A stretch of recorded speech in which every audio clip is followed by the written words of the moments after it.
নমস্কাৰ অসম লাইভ 24ৰ প্ৰতিগৰাকী দৰ্শকক আমি পুনৰ এটা নতুন প্ৰতিবেদন বা নতুন এটা বিষয় লৈ আপোনালোকক স্বাগতম জনাইছোঁ। এই যেটো বিষয় এই বিষয়টো অসমৰ আসলতে ধনী শ্ৰেণী হোক বা দুখীয়া শ্ৰেণী হোক সাধাৰণ যিকোনো এগৰাকী ব্যক্তিয়ে জানিব লগা বা তেওঁলোকে জনাটো অতি প্ৰয়োজনীয় বিষয়।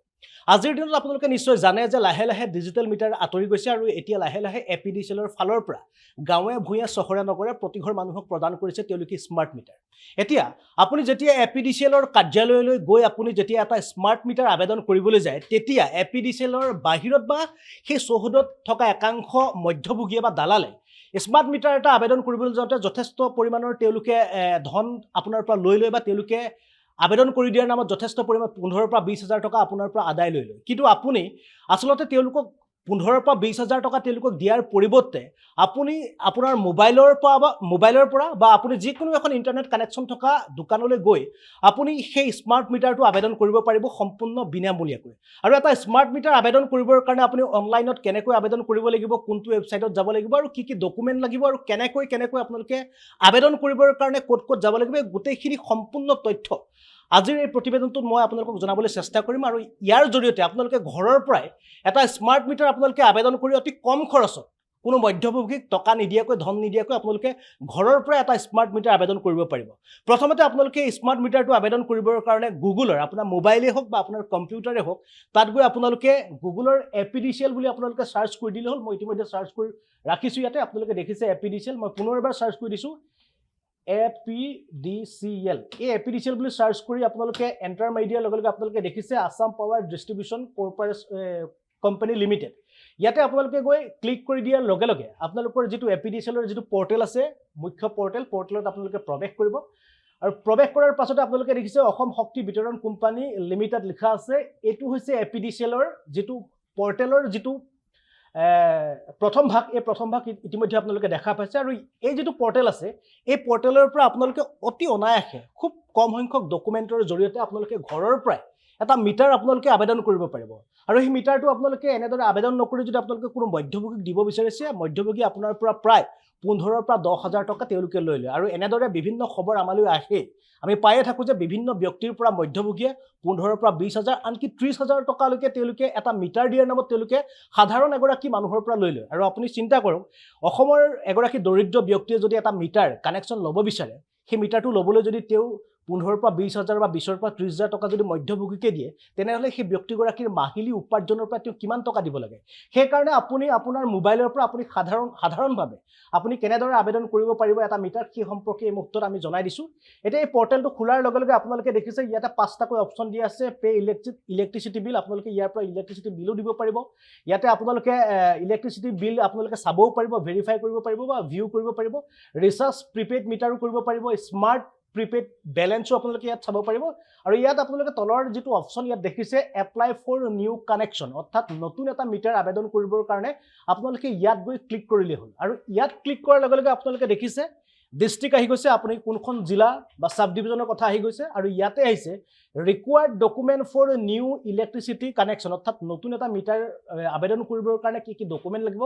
সেই সম্পৰ্কে ইয়াত তথ্য দিয়া আছে। 8টাকৈ পইণ্ট দিয়া আছে। ইয়াত এই পইণ্টত কি ডকুমেণ্ট লাগিব সম্পূৰ্ণ ডিটেইলছত তেওঁলোকে লিখি থোৱা আছে। আৰু অন্য এটা required document for temporary electricity connection বা আপোনালোকে যদি সাময়িকভাৱে বা টেম্পৰাৰী যদি আপোনালোকে এটা ইলেক্ট্ৰিচিটি মিটাৰ ল'ব বিচাৰিছে তাৰ কাৰণে কি ডকুমেণ্ট লাগিব সেই সম্পৰ্কে তথ্য দিয়া আছে। সাধাৰণতে এটা টেম্পৰাৰী ইলেক্ট্ৰিচিটি কানেকশ্যন সেইসকল ব্যক্তিলৈ যিসকলে কোনোবা এটা নিৰ্দিষ্ট অঞ্চলত বা নিৰ্দিষ্ট এটা ঠাইত এখন দোকানত তেওঁলোকে কিছুদিনৰ কাৰণে ব্যৱহাৰ কৰিব বিচাৰিছে তেওঁলোকে এনেদৰে টেম্পৰাৰী এটা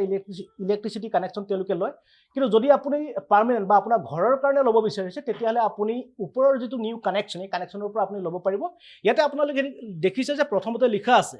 latest passport size photo application যিগৰাকী এপ্লাই কৰিব তেখেতৰ একপি পাছপোৰ্ট চাইজৰ ফটো লাগিব, প্ৰুফ অফ আইডেণ্টিটি আপোনাৰ পৰিচয় পত্ৰ এখন দিব লাগিব য'ত আপোনাৰ ভোটাৰ কাৰ্ডো দিব পাৰে, পাছপোৰ্টো দিব পাৰে, ড্ৰাইভিং লাইচেঞ্চ দিব পাৰে, ৰেচন কাৰ্ড বা BPL কাৰ্ড দিব পাৰে, পেন কাৰ্ড দিব পাৰে, আধাৰ কাৰ্ড দিব পাৰে বা ফটো আইডেণ্টিটি এনেধৰণৰ ডকুমেণ্ট দিব পাৰে। 3 নম্বৰ পইণ্টত লিখা আছে residential address proof, driving licence দিব পাৰে, বেংক পাছবুক দিব পাৰে, ৰেচন কাৰ্ড দিব পাৰে, আধাৰ কাৰ্ড দিব পাৰে, টেলিফোন বিল, BPL কাৰ্ড এনেধৰণৰ এই ডকুমেণ্টখিনি আপোনালোকে 3 নম্বৰ পইণ্টত দিব পাৰে। অন্যহাতে আপোনালোকে legal proof of occupation of the premises অৰ্থাৎ আপুনি যোনটো ঘৰৰ কাৰণে বা যোনটো চৌহদৰ কাৰণে আপুনি নতুন মিটাৰটো ল'ব বিচাৰিছে তাৰ কাৰণে আপুনি ইয়াতে দিব পাৰিব কি কি হোল্ডিং নাম্বাৰ বুলি লিখা আছে আপোনাৰ ঘৰৰ যদি নম্বৰ আছে ঘৰৰ নম্বৰ দিব পাৰে বা আপুনি যদি লিজ এগ্ৰিমেণ্ট আছে আপুনি যদি কাৰোবাক বা লিজত লৈছে মাটিডোখৰ সেই এগ্ৰিমেণ্ট দিব পাৰে বা ৰেণ্ট এগ্ৰিমেণ্ট দিব পাৰে বা চেল ডিড দিব পাৰে সাধাৰণতে যিসকলে নতুন বিদ্যুৎ কানেকশ্যন লয় তেওঁলোকৰ ঘৰৰ মাটি নিজৰ নামত থাকে সেইকাৰণে আপুনি ইয়াতে আপোনাৰ যি ম্যাদী পট্টা বা আপোনাৰ যিটো পট্টা আছে মাটিৰ যি পট্টা আছে পট্টাখন আপোনালোকে ইয়াতে জেৰক্সৰ এটা কপি দিব পাৰিব অন্যহাতে affidavit from land owner including indicating no objection to give connection to the applicant and immediately bond এটো অপচনেল অৰ্থাৎ আপোনাৰ নামত যদি মাটিডোখৰ আছে আপুনি যেহেতু এপ্লাই কৰিছে আপোনাৰ নিজৰ নামত এটা মিটাৰ গতিকে এটো আপুনি নকৰিলেও হ'ব ইয়াৰ কাৰণে আপুনি প্ৰমাণ দিব নালাগে যদি আপোনাৰ মাটিত আপোনাৰ পুত্ৰই আবেদন কৰিব বিচাৰিছে মাটিডোখৰ আপোনাৰ নামত আছে আপোনাৰ পুত্ৰ এটা ইলেক্ট্ৰিচিটি নতুন মিটাৰ এটা ল'ব বিচাৰিছে তেতিয়া তেওঁ এটো এফিডেভিট কৰিব লাগিব যে পিতৃৰ মাটিৰ নামত থকা বিপৰীতে পুত্ৰই সেই মাটিত ঘৰ বনাই এটা মিটাৰ ল'ব বিচাৰিছে বুলি এটা এফিডেভিট কৰিব লাগিব টেষ্ট ৰিপৰ্ট এটা লাগিব আপোনালোকৰ এই যেটো 6 নম্বৰ পইণ্ট দেখছে test report from authorised electrical contractor বা সুপাৰভাইজাৰ এটো কিন্তু একেবাৰে ম্যান্ডেটৰি এটো খুব জৰুৰী ইয়াত এখন ফৰ্ম আছে এই ফৰ্মখন আপোনালোকে ডাউনলোড কৰি ল'ব লাগিব ডাউনলোড কৰি আপোনাৰ নিকটৱৰ্তী যেটো এপিডিএছএলৰ কাৰ্যালয় আছে কাৰ্যালয়ত কিছুমান কন্ট্ৰাক্টৰ থাকে এপিডিএছএলৰ অৰ্থাৎ কিছুমান সুপাৰভাইজাৰ থাকে যি ইলেক্ট্ৰিকেলৰ কাম কৰে তেওঁলোকৰ কিছুমান লাইসেন্স আছে লাইসেন্স নাম্বাৰ আছে তেওঁলোকৰ পৰা এই যিখন ফৰ্ম আছে ডাউনলোড টেষ্ট ৰিপৰ্ট বুলি যেটো ফৰ্মেট আছে ফৰ্মেটত তেওঁলোকে সহি কৰিব লাগে এইটো তেওঁলোকৰ পৰা আপোনালোকে আগতীয়াকৈ এই ফৰ্মখন ডাউনলোড কৰি সেই সহিটো আপোনালোকে লৈ ল'ব পাৰে এই ফৰ্মখনত কি লিখা আছে বা কেনেদৰে কোড সহি ল'ব লাগিব সেই সম্পৰ্কে মই আপোনালোকক দেখুৱাম প্ৰথমে আপোনালোকক ওপৰে মই এই বিষয়খিনি দেখুৱাই ললো তাৰ পিছত 7 নম্বৰ পইণ্টত আছে ষ্টেণ্ডাৰ্ড এগ্ৰিমেণ্ট ফৰ্ম অৰ্থাৎ এই পইণ্টটোত কিন্তু এগ্ৰিমেণ্ট ফৰ্মখন যদিহে আপুনি কোনো বেলেগ এগৰাকী ব্যক্তিৰ পৰা আপোনালোকে মাটি লিজত লৈ আপোনালোক যদি ব্যৱসায় কৰিব বিচাৰিছে তেতিয়াহলে ষ্টেণ্ডাৰ্ড এগ্ৰিমেণ্ট ফৰ্ম এখন লাগিব হেতু আপোনালোকে আপোনাৰ যেটো ন্যায়ালয় আছে বা যেটো জিলা আদালত আছে আদালতত গৈ আপোনালোক যিকোনো এগৰাকী অধিবক্তাৰ পৰা আপোনালোকে এটো এগ্ৰিমেণ্ট কৰি ল'ব পাৰিব additional document will required for online HT connection application এই যেটো 8 নম্বৰ পইণ্টটো আছে এই পইণ্টটো সাধাৰণতে ডমেষ্টিক কাৰেন্ট বা ঘৰুৱা কাৰেন্ট ব্যৱহাৰ কৰা ব্যক্তিসকলৰ কাৰণে এই 8 নম্বৰ পইণ্টটো জৰুৰী নহয় যিসকলে ডাঙৰ কোম্পানী বহাব বিচাৰিছে ডাঙৰ এটা প্ৰতিষ্ঠান তেওঁ বহাব বিচাৰিছে সেই ক্ষেত্ৰত এই 8 নম্বৰ পইণ্টৰ যিখন কাগজ বা যেটো ডকুমেন্ট বিচাৰিছে সেই ডকুমেন্টটো আপোনালোকে কৰিব লাগে সাধাৰণতে কিন্তু যেহেতু আপুনি ব্যৱসায় কাৰণে লোৱা নাই বা কোনো প্ৰতিষ্ঠানত আপুনি ব্যৱসায় সংক্ৰান্তত মিটাৰ লোৱা নাই সেই কাৰণে আপুনি 8 নম্বৰ পইণ্টটো আপোনাৰ কাৰণে জৰুৰী নহয় এতিয়া আহিছো নতুন কানেকশ্যন এটা লবৰ কাৰণে আপুনি কি কৰিব লাগিব এতিয়া ইয়াতে লিখা আছে ডিস্ট্ৰিক্টত ধৰি ললো ইয়াতে লিখা আছে কামৰূপ আপুনি কামৰূপ জিলাৰ এগৰাকী যদি ব্যক্তি আমি ধৰি ললো ইয়াতে কামৰূপত গলো এটো কামৰূপ ৰুৰেল কামৰূপ মেট্ৰো এটো জিলা আৰু কামৰূপ মেট্ৰোত আপোনালোকে সাব ডিভিজনত যদি ক্লিক কৰে সাব ডিভিজনত আপোনালোকে দেখিব ফটাছিল দেখিব বৈশিষ্ট্য দেখিব আজাৰা দেখিব আমিনগাঁও দেখিব জাগিৰোড দেখিব জালুকবাৰী দেখিব মিৰ্জা দেখিব ধৰি ললো আমি মিৰ্জাৰ কোনোবা এগৰাকী ব্যক্তিয়ে তেওঁ আবেদন কৰিছে মিৰ্জাত ক্লিক কৰি দিও ক্লিক কৰাৰ পিছতে আপুনি এই যেটো যে কাৰ চিনটো দেখিছে আপুনি ইয়াতে ক্লিক কৰি দিও এতিয়া এইটো ক্লিক কৰি দিয়াৰ লগে লগে এই যিখন আছে ইয়াতে আপুনি ওকে কৰি দিও ওকে কৰি দিয়াৰ পিছত দেখিলে আপোনালোকৰ এই গুটে কানেকশ্যনৰ এটা আবেদন কৰিবৰ কাৰণে মিটাৰ এটা আবেদন কৰিবৰ কাৰণে যিখন মূল ফৰ্মখন এখন উলাই পৰিছে এই ফৰ্মখনতে আপোনালোকে দেখিছে খুব সাধাৰণ কিছু তথ্য বিচাৰিছে নেম অফ এপ্লিকেন্ট অৰ্থাৎ যিগৰাকী ব্যক্তিয়ে বিদ্যুৎ মিটাৰটো যাৰ নামত বিচাৰিছে তেখেতৰ নাম দিব লাগিব দেউতাকৰ নাম দিব লাগিব এটো জিএসটিএন যে এটা নম্বৰ থাকে এই নম্বৰটো খুব জৰুৰী নহয় যদি আপোনাৰ নাই তেতিয়ালে দিব নালাগে কোনো কথা নাই জেন্ডাৰ আপুনি মেল না ফিমেল হেতু আপোনালোকে এটা দি দিব পাৰে এটা যদি ফিমেল আপুনি ফিমেল ক্লিক কৰিব পাৰে ধৰি ললো মেল মই এটা ধৰি ললো কোনোবা এগৰাকী ব্যক্তিৰ নাম অৰূপ বুলি ধৰি ললো এটো মই নাম দি দিলো অৰূপ মৰাং এটো কে গগৈ মই এটা সাধাৰণ নাম এটা এনে আপোনালোকক বুজি পোৱাৰ কাৰণে দি দিলো ইয়াতে আহি গল আপোনাৰ ইয়াতে এই পইণ্টটো দেখিছে আপুনি জিএমচিৰ অন্তৰ্গত নেকি গুৱাহাটী মিউনিসিপাল কৰ্পোৰেচনৰ আপুনি অন্তৰ্গত নেকি যদি নহয় তেতিয়াহলে আপুনি ইয়াত নো বুলি ক্লিক কৰিলে হ'ল যদি আপুনি গুৱাহাটী মহানগৰৰ হয় তেতিয়া ক্লিক কৰিলে হ'ল যেটো আপুনি মিউনিসিপালিটিৰ অন্তৰ্গত নহয় গতিকে নোট আপুনি ক্লিক কৰি দিয়ক অন্যতে যদি আপুনি আন্ডাৰ আৰবান লোকেল বডিজ আপুনি আৰবান লোকেল বডিজৰ আন্ডাৰত হয় নেকি যদি নহয় তেতিয়ালে নো ক্লিক কৰক যদি হয় আৰবান লোকেল বডিজৰ আন্ডাৰত যদি হয় তেতিয়া আপুনি ইয়েস ক্লিক কৰি দিলে হ'ল এতিয়া আপুনি এখিনি কৰি দিয়াৰ পাছত এতিয়া আপোনাৰ এড্ৰেছ অফ প্ৰিমিসেছ আপুনি যোনটো চৌহদৰ কাৰণে স্মাৰ্ট মিটাৰটো আবেদন কৰিব বিচাৰিছি সেই ঘৰৰ ডিটেইলছ আপুনি দিব লাগিব এটো ম্যান্ডেটৰি নহয় হাউস নম্বৰটো গুৰুত্বপূৰ্ণ নহয় কিয়নো গাঁৱত যিসকল লোক থাকে তেওঁলোকৰ ঘৰৰ বিশেষকৈ নম্বৰ নাথাকে আৰু বাইলেণ্ড নম্বৰ নাথাকে গাঁৱত আৰু ৰোডো দিব নালাগে সাধাৰণতে গুৱাহাটী মহানগৰত থাকিলে ঘৰ নম্বৰ থাকে বাইলেণ্ড নম্বৰ থাকে ৰোড নম্বৰ থাকে যিহেতু আপুনি ঘৰ গাঁৱত হয় গতিকে আপোনাৰ যদি নাই তেতিয়াহ'লে প্ৰয়োজন নহয় তেতিয়া ইয়াতে আপুনি দিব লাগিব এৰিয়া এতিয়া আপুনি ধৰিলো এৰিয়া যিহেতু আপুনি ইয়াতে মিৰ্জাৰ পৰা আপুনি আবেদন কৰিছে মিৰ্জা এৰিয়া দি দিলে আপোনাৰ টাউনখনৰ নামটো গাঁওখনৰ নামটো কি দিব পাৰে ধৰি ললো আপোনাৰ গাঁওখনৰ নামটো টকৌবাৰী আপোনাৰ গাঁওখনৰ নামটো ইয়াত দিলে টকৌবাৰী ইয়াতে পুলিচ ষ্টেচন কি আপোনাৰ পুলিচ ষ্টেচন ধৰি ললো মিৰ্জা ইয়াত আপুনি পুলিচ ষ্টেচন মিৰ্জা দি দিলে এটা আপোনাৰ নহয় আপোনাৰ পোষ্ট অফিচ মিৰ্জা ধৰি ললো পুলিচ ষ্টেচনো আপুনি মিৰ্জা বুলি দি দিলে পুলিচ ষ্টেচনো মিৰ্জা আপোনাৰ জিলা ইয়াত সিলেক্ট কৰি থোৱা আছে কামৰূপ যেহেতু আপুনি আগত কামৰূপ মেট্ৰ বুলি দিছিলে পিন কোড আপোনাৰ যেটো হয় ধৰি ললো 78160 এটা এটা পিন নম্বৰ মই এনে দি দিলো ইয়াতে আপোনাৰ যদি মোবাইল নম্বৰ আছে মোবাইল নম্বৰ আপুনি দিব পাৰে 8822986246 এটা এটা মোবাইল নম্বৰ দি দিলো আৰু যদি আপোনাৰ ইমেইল আইডি আছে তেতিয়া আপুনি ইমেইল আইডি দিব পাৰে যদি নাই তেতিয়াও কোনো কথা নাই পেন নম্বৰ যদি আছে পেন কাৰ্ড নম্বৰ আপুনি দিব পাৰে যদি নাই তেতিয়াও কোনো কথা নাই এতিয়া ইয়াতে আহি গ'ল আপোনাৰ যিগৰাকী ব্যক্তি আবেদন কৰিছে ইয়াত লিখা আছে whether the applicant is the owner of the premises আপুনি যেটো চৌহদত বিদ্যুৎ মিটাৰটো আবেদন কৰিছে সেই প্ৰিমিসেছটো বা সেই চৌহদটোৰ গৰাকী আপুনি হয়নে নহয় আপোনাৰ নামত মাটিডোখৰ আছে নে নাই যদি আছে তেতিয়ালে ইয়েস কৰি দিওক যদি নাই তেতিয়া আপুনি নোট ক্লিক কৰিব is there any electricity due outstanding in premises অৰ্থাৎ আপোনাৰ চৌহদটোত যদি আৰু কিবা অন্য বিদ্যুৎ মিটাৰ আছে তেওঁলোকৰ বাকি আছে নেকি ইলেক্ট্ৰিসিটি বিল পৰিশোধ কৰিবৰ কাৰণে যদি বাকি আছে নেকি যদি নাই তেনেহলে আপুনি ইয়েস বুলি মাৰি দিলে হ'ল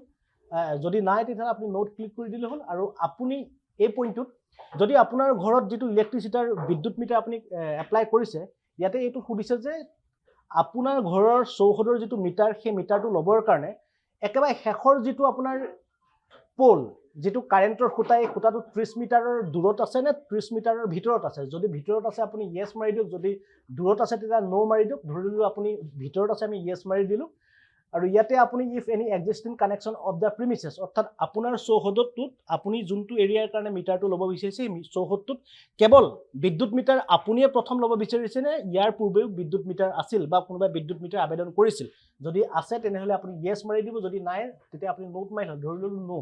আপুনি প্ৰথম হে চৌহদটো লব বিচাৰিছে হৈ গল এখিনি আপোনাৰ ডাটা যিখিনি আপুনি yes নোট আপুনি ক্লিক কৰি যোৱাৰ পিছতে তলত এখন ফৰ্ম দেখিছে এই ফৰ্মখন আপুনি এটা কি দিব লাগিব ইয়াতে আহিব প্ৰুফ অফ আইডেন্টিটি অৰ্থাৎ আপোনাৰ এখন পৰিচয় পত্ৰ দিব লাগিব এই পৰিচয় পত্ৰত কি থাকিব ইয়াত তেওঁলোকে দিয়ে দিছে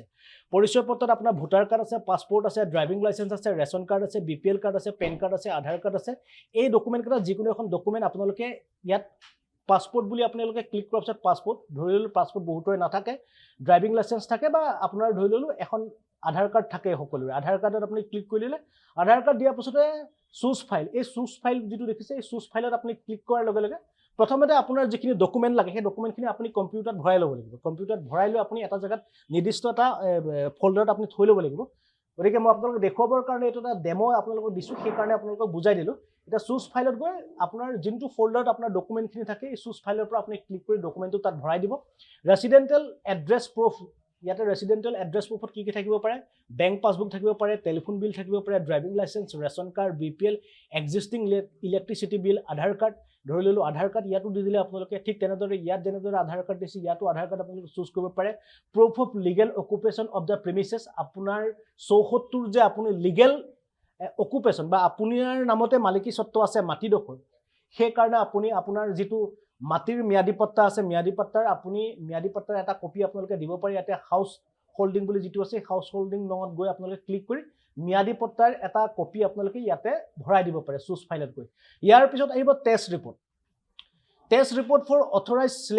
ইলেক্ট্ৰিকেল কন্ট্ৰাক্টৰ সুপাৰভাইজাৰ মই প্ৰথমতে আপোনালোকক কৈছিল যে ফৰ্ম এখন আপোনালোকে আগতীয়াকৈ উলিয়াই ল'ব সেই ফৰ্মখন আপোনাৰ অঞ্চলত থাকে সকলো অঞ্চলতে থাকে এপিডিচিএলৰ অন্তৰ্গত কিছুমান সুপাৰভাইজাৰ থাকে কিছুমান কন্ট্ৰাক্টৰ থাকে তেওঁলোকৰ পৰা সহি লৈ সেই ফৰ্মখন আপোনালোকে আগতীয়াকৈ কম্পিউটাৰত ভৰাই ল'ব সেই ফৰ্মখন আপোনালোকে চুজ ফাইলত গৈ কম্পিউটাৰৰ পৰা আপোনালোকে ইয়াতে পুট কৰি দিলে বা ইয়াত ভৰাই দিলে হ'ল তাৰ পিছত আহিব লেটেষ্ট পাসপোৰ্ট সাইজ ফটো আপোনাৰ শেহতীয়া পাসপোৰ্ট সাইজৰ এখন ফটো আপোনালোকে ঠিক তেনেদৰে চুজ ফাইলত গৈ আপোনালোকে ইয়াত আপোনালোকে পুট কৰিলে হ'ল বা ভৰাই দিলে হ'ল হৈ যোৱাৰ লগে লগে এইখিনি কৰি দিয়াৰ লগে লগে আপুনি এটা নতুন ইলেক্ট্ৰিসিটি কানেকশন লবৰ কাৰণে সম্পূৰ্ণ এলিজিবল অৰ্থাৎ এই যেটো ফৰ্ম আছে ফৰ্মখন আপোনালোকে ফিলআপ কৰাৰ পিছত কমপ্লিট হৈ গল আপুনি এটা নতুন কানেকশন মিটাৰ এপ্লাই কৰিবৰ কাৰণে এই মিটাৰটো গুটেখিনি হৈ যোৱাৰ পিছত এই যিটো দেখিছে, এই যিটো আপোনালোকে দেখিছে, এই ছাবমিট দেখিছে, এই ছাবমিটত আপুনি এই যেহেতু মই এতিয়া ডাটাখিনি দিয়া নাই বা ডকুমেণ্টখিনি দিয়া নাই, সেইকাৰণে ছাবমিটটো দেখুওৱা নাই। যিহেতু আপুনি এপ্লাই কৰিব, আপুনি গোটেই ডাটাখিনি বা আপুনি গোটেই তথ্যখিনি লৈহে সেইটো এপ্লাই কৰিব, সেইবাবে আপুনি গোটেই তথ্যখিনি বা ডকুমেণ্টখিনি দিয়াৰ পাছতে এই যিটো ছাবমিট বুলি অপশ্যন আছে, অপশ্যনটোত ক্লিক কৰি দিয়াৰ লগে লগে আপুনি যিখন আপোনাৰ ফৰ্ম বা নতুন মিটাৰ এটা আবেদন কৰিবৰ কাৰণে যিখিনি বস্তু আপুনি দিছিল বা যিখিনি আপুনি APDCL-ক দিব বিচাৰিছে, গোটেইখিনি বস্তু এই ফৰ্মখন APDCL-ৰ যিটো ৱেবছাইটলৈ আপুনি গুচি যাব। ৱেবছাইটলৈ যোৱাৰ পাছত এখন ফৰ্ম আহিব, ইয়াৰ পৰা অভাৰঅল এটা ফৰ্মেট ওলাব, সেই ফৰ্মেটটো আপুনি ডাউনলোড কৰিব লাগিব। সেই ফৰ্মেটটো ডাউনলোড কৰাৰ পাছতে আপুনি যিটো APDCL-ৰ কাৰ্যালয় আছে, আপোনাৰ নিকটৱৰ্তী APDCL-ৰ কাৰ্যালয়, চাব ডিভিজন বা আপোনাৰ জিলা যিটো অফিচ আছে কাৰ্যালয়ত গৈ আপুনি সেই ফৰ্মখন APDCL-ৰ কাৰ্যালয়ত গৈ APDCL-ৰ বিষয়াগৰাকীক আপুনি জমা দিয়াৰ লগে লগে তেওঁলোকে উইদিন 7 days, উইদিন 10 days বা 1 মাহৰ ভিতৰত আপোনালোকক এটা নতুন কানেকশ্যন আপোনাৰ ঘৰত বা আপোনাক ফোন কৰি তেওঁলোকে লৈ যাবৰ আপোনাক জনাই দিব। আপুনি তেওঁলোকৰ পৰা নতুন কানেকশ্যন এটা লৈ হয়তো তেওঁলোকৰ ফালৰ পৰা ইনষ্টলেশ্যনৰ কাৰণে এটা ফিজ ল'ব পাৰে বা নতুন মিটাৰটোৰ কাৰণে যে এটা আপোনাক স্মাৰ্ট মিটাৰ দিব, সেই মিটাৰটোৰ কাৰণে তেওঁলোকৰ ফালৰ পৰা অফিচিয়েল যিটো ফিজ হয়, অফিচিয়েলি তেওঁলোকে যিটো ফিজ থাকে, সেই ফিজটো তেওঁলোকে লৈ আপোনাৰ ঘৰত এটা নতুন ইলেক্ট্ৰিচিটি স্মাৰ্ট মিটাৰ এনেদৰে আবেদন কৰিব পাৰিব বা এনেদৰে আপোনালোকে ইনষ্টল কৰিব পাৰিব। আৰু সেই কামটোকে নকৰি কি কৰিছে, আজি একাংশ লোকে এই স্মাৰ্ট মিটাৰটো, এই সাধাৰণ কামটো কৰিবৰ কাৰণে মধ্যভোগী একাংশ লোকে, আপুনি হয়তো ইয়াৰ ভুক্তভোগী হৈছে, যিহেতু আপুনি যদি এটা স্মাৰ্ট মিটাৰ এপ্লাই কৰিব গৈছে বা ডিজিটেল মিটাৰ এটা যদি আপুনি আগতে এপ্লাই কৰিছিলে, মধ্যভোগী এগৰাকী এই কামটো, সাধাৰণ কামটো কৰিবৰ কাৰণে তেওঁ আপোনাৰ পৰা 15,000 পৰা 20,000, 20,000 পৰা 30,000 টকালৈকে তেওঁলোকে লয়। আৰু এগৰাকী সাধাৰণ মানুহে যেতিয়াই খুব দৰিদ্ৰ এগৰাকী মানুহে যেতিয়া এটা মিটাৰ ল'ব বিচাৰে, সেই মিটাৰটো ল'বলৈ যোৱাৰ লগে লগে তেওঁ প্ৰায় 30,000 টকা দিবলৈ যোৱাৰ লগে লগে তেওঁ এটা মাহ বা সেই মিটাৰটো ল'বৰ কাৰণে তেওঁ নাই কমেও 6 মাহ দিন অপেক্ষা কৰিব লাগে, 1 টকা 2 টকাকৈ তেওঁ সেই মধ্যভোগীক দিবৰ কাৰণে তেওঁ যোগাৰ কৰিব লাগে। সেইখিনি নকৰি যদি আপুনি নিজে এপ্লাই কৰিব বিচাৰিছে, তেনেহ'লে মই যিটো প্ৰচেছ দেখুৱালোঁ, এই প্ৰচেছটোৰ জৰিয়তে আপোনালোকে এটা নতুন ইলেক্ট্ৰিচিটি মিটাৰ আপুনি খুব সোনকালে অতি সহজতে আপুনি আবেদন কৰিব পাৰিব। নিশ্চয় ভাবিছোঁ এই যিটো প্ৰতিবেদন আছিল বা এই যিটো বিষয় আছিল, বিষয় আপোনালোকে বুজি পাইছে বা এনেদৰে আপোনালোকে এটা নতুন কানেকশ্যন অতি সোনকালে আবেদন কৰক।